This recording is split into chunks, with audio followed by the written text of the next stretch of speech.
क्या बात है?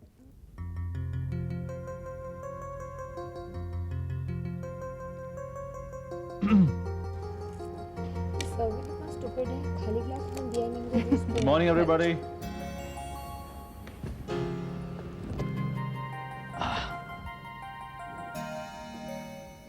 क्या हुआ? क्या मॉर्निंग गुड नहीं? नहीं, अब है good morning. How about you Kitty? सूरज सही दिशा से निकला है तो थोड़ी देर के लिए मेरी आंखें चौंधी आ गई थी। मैं क्या करता किटी? डैडी के जाने के बाद मैं कुछ उलझनों में इस कदर फंसता चला गया कि नेहा को तुम्हें जरा भी वक्त नहीं दे पाया। जब भी तुम लोगों से मिला किसी ना किसी बहस में और भी फंसना चला गया। लेकिन अब कोई प्रॉब्लम नहीं है। हाँ, क्योंकि अब सदाशिव काले की चिंता से मैं हमेशा के लिए आजाद हो गया। अब तुम मुझे यूं ही देखती रहोगी या कुछ नाश्ता वगैरह भी ऑफर करोगी? नाश्ता तो हमेशा की तरह आपकी पसंद का ही बना है। नेहा, क्या तुम मेरी खातिर पुरानी बातों को भूल सकती हो? आपने ऐसा किया ही क्या है? मैंने तुम्हें निग्लेक्ट किया है नेहा, और इस बात का मुझे बेहद अफसोस है। चलो, देर आए दुरुस्त आए। किटी, मुझे उम्मीद है तुम भी मुझे माफ कर दोगी। करूंगी, जरूर करूंगी, लेकिन कुछ दिन आगे के हालात देखकर। ओह, तो अभी भी तुम्हें मेरी बातों पर यकीन नहीं हो रहा है? नेहा, डॉक्टर शर्मा ने तुम्हारे पैरों के बारे में क्या कहा? उन्होंने कहा है कि अगर सही ढंग से इलाज करेंगे तो मैं ठीक हो जाऊंगी। तो फिर इलाज करवाओ ना। देखो नेहा, मैं तुम्हें इस तरह इस व्हीलचेयर पर और नहीं देख सकता। क्यों किटी? हाँ, डॉक्टर शर्मा कह रहे थे कि बैंगलोर में कुछ दिन रहने के बाद लंदन जाना पड़े। मैं आज ही डॉक्टर शर्मा से बात करता हूं, और अगर मुझे मेरे बिजनेस से फुर्सत मिली तो मैं भी तुम्हारे साथ चलूंगा। सच? और किटी, तुम्हें किसी चीज की जरूरत हो तो मुझे बताना। जरूरत पड़ेगी तो जरूर बताऊंगी। Thanks anyways. हाँ, थैंक्स नहीं, तुम्हारा हक बनता है। तुम बहन हो मेरी, ये घर तुम्हारा भी है। अच्छा, मैं चलता हूं। नेहा, आज रात का डिनर हम लोग साथ ही करेंगे। मैं ऑफिस से जल्दी आने की कोशिश करूंगा। Take care of yourself.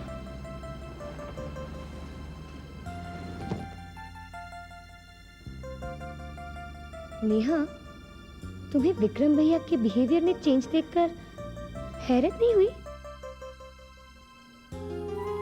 हैरानी नहीं हुई, मुझे बहुत खुशी हुई।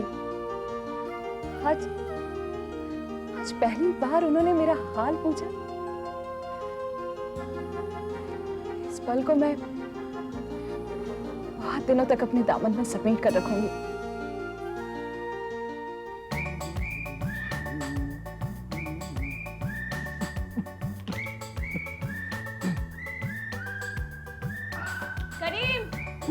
अरे कहाँ? मैं तैयार हूँ, तुम यहाँ पर ये क्या कर रहे हो तुम? फुटबॉल खेल रहा हूँ। हाँ? दिखता नहीं, खाना बना रहा हूँ।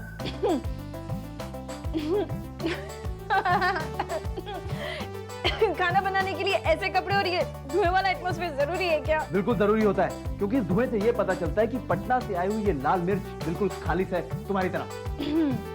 वैसे तुम बना क्या रहे हो? वो तो मुझे भी नहीं पता, जब बन जाएगा तो खुद ही खा के देख लेना। भाई, आखिर ये ऐसी कौन सी डिश बन रही है जो पूरे घर में एक हिल स्टेशन जैसा माहौल पैदा कर रही है? चलिए। अपू, आप जरा आके तो देखिए, आपके दामाद एक बहुत स्पेशल डिश बना रहे हैं। स्पेशल डिश बना रहे हैं? ये अब्बू। तब तो भाई मैं बाहर ही जाके खाना खाकर आता। अरे अब्बू कहाँ जा रहे हैं? अरे सुनिए तो सही। आप एक बार मेरे हाथों से बनाया हुआ खाना तो खाकर देख लीजिए, आप इस नायाब के हाथों से बनाया हुआ खाना भूल जाएंगे। व्हाट? यस। जरूर भूल जाएंगे बेटा। तुम्हारे हाथ की ये स्पेशल डिश खाने के बाद कई दिनों तक डॉक्टर की दवा और दलिए पर जो गुजारा करना पड़ेगा। अबू क्या कर रहे हैं आप पार्टी बना रहे हैं? क्या करें भाई, देश के हालात ही कुछ ऐसे हैं। करीम मियाँ जाइए जाइए किचन में जाइए, देखिए जाकर आपकी वो स्पेशल डिश मेरा ख्याल है जल रही है। मर गया। ये क्या हुआ? सब कुछ जल गया। नायाब, ये सब कुछ तुम्हारी वजह से हुआ है। क्या? मेरी वजह से? और नहीं तो क्या, ना तो मुझे बातों में लगाती और ना ये। चलो हटो, ये तुम्हारे बस की बात नहीं है। हाँ, बड़े आए थे खाना बनाने वाले। अगर तुम्हारे भरोसे रहेंगे ना तो सबको भूखा मरना पड़ेगा। मेरे कपड़े भी अब गंदे हो जाएंगे। कुछ करना धरना तो आता नहीं है। बस चलो, देखो मेरा किचन भी कितना गंदा कर दिया है तुमने।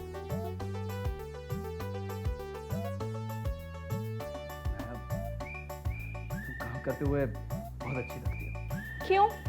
वैसे अच्छी नहीं लगती हूँ। नहीं नहीं, वैसे भी अच्छी लगती हो और ऐसे भी। नायाब, कभी कभी मैं सोचता हूँ कि अगर तुम मेरी जिंदगी में ना होती तो क्या होता? क्यों नहीं होती? अल्लाह मियां ने हम दोनों को एक दूसरे के लिए बनाया है। सच, मुझे भी ऐसा लगता है कि उस ऊपर वाले ने तुम्हें मुझे संभालने के लिए ही पैदा किया है। अगर सस्पेंशन के वक्त तुमने मुझे ना संभाला होता तो मैं कब का टूटकर बिखर गया होता। जो दिन तुम पर गुजरे हैं उसका एहसास है मुझे। मैं तुम्हारा साया हूँ करीम, जो अंधेरे में भी कभी तुम्हारा साथ नहीं छोड़ेगा। तुम भले मुझे देख ना सको, लेकिन महसूस हमेशा करोगे। तुम हर कदम पर मुझे अपने साथ पाओगे। हाँ नायाब, ये तुम्हारी दुआएं ही तो हैं जो मेरे काम आई। सदाशिव मेरे हाथ से मारा गया और मैं एक गुमनाम और बदनाम जिंदगी से बच गया। सूरज और चांद को भी ग्रहण लगता है, लेकिन उसके बाद वो उसी ताप से निकलकर सारा जहां रोशन करते हैं। ऐसा लगता है जैसे उनको कुछ हुआ ही ना हो। हाँ नायाब, ये उस ऊपर वाले का ही तो कमाल है। वो इंसान को जिस डगर पर डालना चाहे ढाल दे। बिल्कुल, बस इंसान के इरादे नेक और मजबूत होने चाहिए। अब तुम सब कुछ भूलकर एक नए सिरे से शुरुआत करो Karim. Hello sir. Hi Anil. Hi, how are you? Fine, बैठो। Thank you sir. Sir, Farooq Masoodi ने जो टेररिस्टों के बीच अपने दिन गुजारे, उसका राइटअप तो मैंने तैयार कर लिया है। अपनी कैप्टिविटी पर तो उन्होंने पूरी ही कहानी लिख भेजी। आई नो, 1 महीना उन लोगों के बीच गुजारा है। क्या बीती होगी उस बेचारे पर। आई होप तुमने इस आर्टिकल में वो एंगल भी कवर कर लिया है। Yes yes, everything is there. हाँ, एक बात और, रोहित का फोन आया था। Now that Masoodi is free, वो भी वापस आने की तैयारी कर रहा है। ये तो बहुत अच्छा है। वो आ जाए तो मेरी जान छूटे। क्यों, इतना घबरा गए तुम हम लोगों से? Morning sir. Good morning. हाँ, गुड मॉर्निंग। सर, वैसे घबराहट तो इनकी दूर हुई है, सदाशिव काले के ऊपर सिधारते ही। अगर आपको सदाशिव काले ने धमकी दी होती ना, आप तो घर से निकलना बंद कर देते। ये तो बहुत ही अच्छा होता। इसी बहाने छुट्टी तो मिल जाती और मुफ्त में सैलरी भी। तुम्हें तो हर वक्त मजाक ही सूझता है अनिल। संजना पर क्या बीती है वही जानती है। इसके साथ साथ इसके भैया भाभी सभी परेशान रहे। लेकिन अब तो कोई परेशानी नहीं। अब तो पुलिस ने भी वहां से पहरा हटा लिया है। हाँ, लेकिन एक बात है, पुलिस को दरवाजे पे बैठा देखकर आते जाते लोग तो यही समझते होंगे कि ये घर किसी वीआईपी का है। मुझे नहीं बनना वीआईपी। मैं जैसी हूँ वैसी ही ठीक हूँ। मुझे तो ऐसे लगता था जैसे मैं हाउस अरेस्ट में थी। आप कम से कम खुलेआम घूमकर अपना काम तो कर सकती हूँ। You're right. अच्छा सर, अब आगे का प्लान क्या है? I mean, इतने एक्साइटमेंट के बाद अब सब कुछ ठंडा ठंडा लगता है, क्यों? Of course not. We can do without such excitement, Anil. और रही फ्यूचर की बात, तो एक बार मेरी विक्रम से बात हो जाए तो आगे का प्लान मैं तुम्हें बता दूंगा। Okay sir. तुम्हारे कहने पर मैंने ये ड्रामा शुरू तो किया है, लेकिन इसे कब तक निभा पाऊंगा ये नहीं कह सकता। विक्रम, एक कहावत है जिस पर मुझे पूरा भरोसा है कि जो इंसान मीठा खाकर मर सकता है उसे जहर देने की क्या जरूरत है। ये कहावत नेहा के लिए ठीक है, लेकिन किटी के लिए नहीं। किटी बहुत चालाक है। हाँ वैसे बहन किसकी है? तुम्हें मजाक सूझ रहा है? आज जब पहली बार मैंने हमदर्दी जताने की कोशिश की तो नेहा तो पिघल गई, लेकिन किटी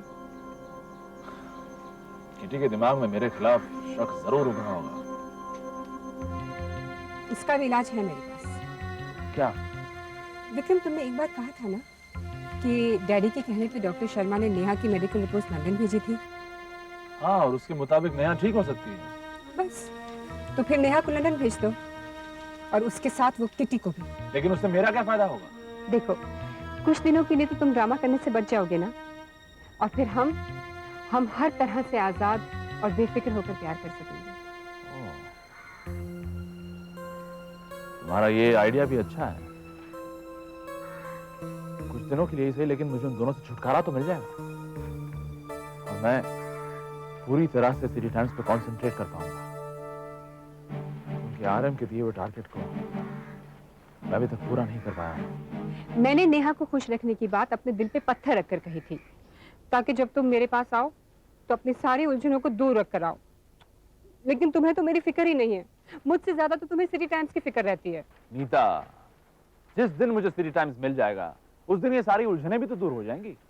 और मैंने तुमसे पहले भी कहा है कि जिस दिन मैं अपना मकसद पा लूंगा उस दिन किसी की परवाह किए बगैर मैं तुमसे शादी कर लूंगा। विक्रम, उस दिन का इंतजार तो मैं भी कर रही हूँ, लेकिन आखिर मैं एक औरत हूँ और कोई भी औरत ये नहीं चाहेगी कि उसे प्यार करने वाला किसी और से भी प्यार करे या किसी और का ख्याल भी करे। यानी कि अब तुम्हें सिटी टाइम्स से भी जलन होने लगी? हाँ? अरे पगली, तुम्हारे पास आने से मुझे सुकून मिलता है। तुम मेरे इरादों को मजबूती देती हो। अब सिटी टाइम्स को पाने के मकसद में तुम्हें पाना भी शामिल है। तो फिर तुम आज ही डॉक्टर शर्मा से बात क्यों नहीं करते, ताकि वो जल्दी ही नेहा को लंदन भेजने का इंतजाम करें? ठीक है, फिलहाल यही सही, लेकिन नेहा से हमेशा के लिए छुटकारा पाने के लिए मुझे कोई ना कोई रास्ता तो ढूंढना ही पड़ेगा। तुम्हें ये लेने ही पड़ेंगे। अगर मुझे जरूरत पड़ेगी तो मैं मांग लूंगी। तुमने कभी किसी से कुछ मांगा है जो आप मांगोगी? मेरे पास क्रेडिट कार्ड है ना। तुम्हें ये लेने ही पड़ेंगे, समझी? लेकिन क्यों? सबसे पहली बात यह है कि तुम रिश्ते में मुझसे छोटी हो। दूसरी बात यह है कि तुम मेरी सहेली हो। तुम विक्रम की बहन हो। और एक और बात है जो मैं कहना नहीं चाहती, कि तुम मेरी मेहमान हो। 3 बातों तक तो ठीक है, लेकिन वो चौथी बात मुझे बिल्कुल पसंद नहीं है। वो चौथी बात इसलिए कही ताकि तुम ये पैसे ले लो, प्लीज। अच्छा, आई एम सॉरी, मैं अपने वर्ड्स वापस लेती हूँ। अपनी वर्ड्स वापस लेने के लिए थैंक्स। तुम ये ले लोगी तो मुझे खुशी होगी। जब से तुम इस घर में आई हो मुझे सहारा मिल गया है। विक्रम को मेरा ख्याल आया है। मुझे ऐसा लगता है जैसे फिर से वो खुशियाँ वापस लौट आई। बस बस, तुम में एक यही खराबी है कि तुम सपने बहुत जल्दी सजाने लगती हो। विक्रम भैया ने तुम्हारा हाल क्या पूछ लिया, तुम तो जज्बात में बहने लगी। मेरे जीने के लिए उतना ही काफी है। नेहा, वो दिन गए जब औरतें मर्द की एक मुस्कुराहट पर अपनी जिंदगी लुटा दिया करती थी। मुझे तो समझ नहीं आता कि तुम इस जमाने में पैदा कैसे हो गई। तुम्हें तो 70-75 साल पहले पैदा होना चाहिए था। तुम मुझे समझाना क्या चाहती हो? यही कि सहरा में चमकती हुई रेत को तुम पानी ना समझो। मतलब कि विक्रम भैया को समझने की कोशिश करो। उनका एकदम से बदल जाना मुझे तो अभी तक हैरत में डाले हुए है। तुम्हारे और मेरे रिश्ते में फर्क है, लेकिन कॉमन फैक्टर तो विक्रम भैया है ना। मैं तो यही दुआ करती हूँ कि तुम जो कह रहे हो वही सही हो।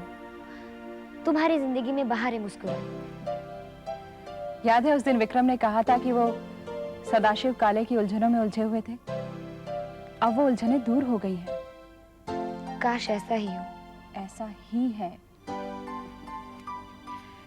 विक्रम के इस बदले हुए रवैये ने मुझे जीने की उम्मीद दी है। आगे भगवान की मर्जी।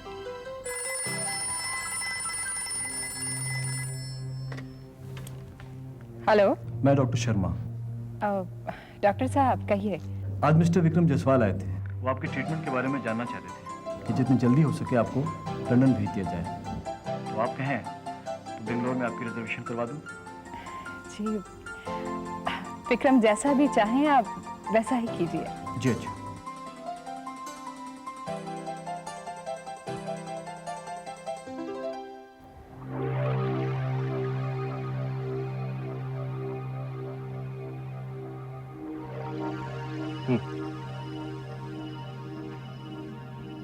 Cheers. Thank God. मैं जब भी उस समय के बारे में सोचता हूँ मेरे पैरों तले जमीन सरकती नजर आती है मुझे। अपने पैरों में हिम्मत का इतना वजन डाल दो रमेश कि पैरों तले से जमीन सरकने का सवाल ही पैदा ना हो। भाई ये हिम्मत तुम्ही में है विक्रम। वैसे कभी कभी मैं विजुअलाइज करने की कोशिश करता हूँ कि जब सदाशिव काले तुम्हारे सामने आया होगा तब क्या सोचा होगा तुमने, कैसे फेस की होगी वो सिचुएशन। पल भर के लिए मुझे ऐसा लगा कि मैं सब कुछ खो दूंगा, मेरी इज्जत, मेरी शोहरत, मेरी दौलत, यहां तक कि मेरी जिंदगी भी। कुछ देर तक किस्मत मेरे साथ आंख मिचोली खेल रही थी कि अचानक किस्मत इंस्पेक्टर करीम के साथ मेरे सामने आकर खड़ी हो गई। जो बाजी सदाशिव काले के हाथों में थी वो मेरे हाथों में आ गई। पलक झपकते ही डूबने वाला किनारे पर था और अचानक मेरे दिमाग में बिजली कड़की। मेरा टारगेट, आरएम की फिल्म, मेरा सर्कुलेशन, ये इन सब का हल मुझे नजर आने लगा। मतलब ये कि सदाशिव काले के अफसानों ने हमें हमारी मंजिल की ओर भी करीब पहुंचा दिया है। जो बूस्ट हमें चाहिए था वो हमें मिल गया, लेकिन हमें यहां रुकना नहीं है। इसी एक्साइटिंग तरीके से हमें आगे बढ़ना है। अब तुम क्या करना चाहती हो? सिटी टाइम्स को पाना, और क्या तुम आरएम की वसीयत को भूल गए? उसमें साफ साफ लिखा था कि जब तक हम उनकी शर्त को पूरा नहीं करते सिटी टाइम्स हमारा नहीं होगा, और उनकी शर्त को पूरा करने के लिए हमारे हाथ में सिर्फ 6 महीने और हैं। याद, मुझे बहुत अच्छी तरह से याद है विक्रम, लेकिन उस शर्त को पूरा करने के लिए कोई दूसरा रास्ता भी तो सोचा जा सकता है। तो सोचो और बताओ मुझे कि किस रास्ते पर चलने से मुझे सिटी टाइम्स मिल सकता है। फिलहाल तो मेरे पास इस बात का जवाब नहीं है, but I am very sure Vikram, बहुत जल्द हमें कोई दूसरा रास्ता मिल जाएगा। नहीं रमेश, तुम्हारे जवाब के इंतजार में मैं अपना कीमती वक्त जाया नहीं कर सकता। लेकिन अभी अभी तो किस्मत से हम सदाशिव काले की मुसीबत से बचे हैं। किस्मत, एग्जैक्टली यही तो मैं तुमसे कहना चाहता हूँ। किस्मत, डेस्टिनी आज हमारे साथ है। Luck always favours the brave. Ramesh, जो रिस्क हमने लिया है ये उसी का तो नतीजा है कि आज जगह जगह पर सिटी टाइम्स के चर्चे हैं। हमें तो आंख मूंद कर बस कूद जाना चाहिए और अपनी मंजिल को पाने की जी तोड़ कोशिश करनी चाहिए। रमेश, जिनके साथ तकदीर होती है ना, वो जमीन से फर्क पे पहुंच जाते हैं। हाँ तुम सही कह रहे हो, लेकिन ये मत भूलो कि किस्मत को भी बदलने में वक्त नहीं लगता है विक्रम, और मैं नहीं चाहता कि हम कोई ऐसे रास्ते पर चल पड़े जहां से हमारा लौटना नामुमकिन हो जाए। लेकिन इस वक्त हमारे सामने सिर्फ एक ही रास्ता है रमेश, सिटी टाइम्स को पाने के लिए तुम्हें मेरा साथ देना ही होगा। ओके, तुम्हारे पास आगे के लिए कोई प्लान है?